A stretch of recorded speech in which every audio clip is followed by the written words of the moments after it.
नमस्ते भैया बहनी चाची मैं लोगन। आज मैं एक सोहर उठान गीत लेकर आई हूँ। आप लोगन के अच्छा लगे तो लाइक करना। पहले पहल गवने आई सासू मोर समझावै लागिन, सासू मोर समझावै लागिन। मिली के पत्ता पर नमक दीही, बबूरे के पत्ता पर आटा दीही, बबूरे के पत्ता पर आटा दीहिन। आम के पत्ता पर चावल दीहिन, आम के पत्ता पर चावल दीहिन। बहुअर समझी बूझी रोटिया पोई हो, बहुअर समझी बूझी रोटिया पोई हो। सोरठी मन से धुहाए, सोरठी मेहरारू हाई। लड़िकायो गदेला हाय, कुकुरौ बिलरिया हाय। हरे के हरवहु हाय, हरे के हरवहु हाय। नंदी के कालेवु बाटै, नंदी के कालेवु बाटै हो।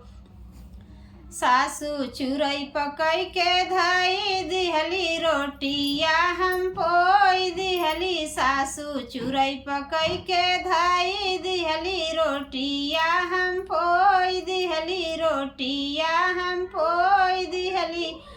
सासू आजू मोर मुड़वा पिराने, परोस के खियाई दे तू हो। सासू आबई मोर मुड़वा पिराने, परोस के खियाई दे तू हो। बहिनी कैसन पतोहिया हमरे आई, तयाऊ तै जवाब करई हो। बहिनी कैसन पतोहिया हमके मिली, पहुँच तै जवाब करई हो। सासू हिंदी इंग्लिश दुई नौ पढ़े है, कॉलेजवौ में गई है, कॉलेजवौ में गई है हो। सासू हिंदी इंग्लिश दुई नौ पढ़े है, कॉलेजवौ में गई है, कॉलेजवौ में गई है। तोह से चालाक है, तोह से होशियार है, तोह से हम चालाक है, तोह से होशियार है हो। सासू हिंदी इंग्लिश दुई नौ पढ़े है, कॉलेजवौ में गई है, कॉलेजवौ में गई है हो।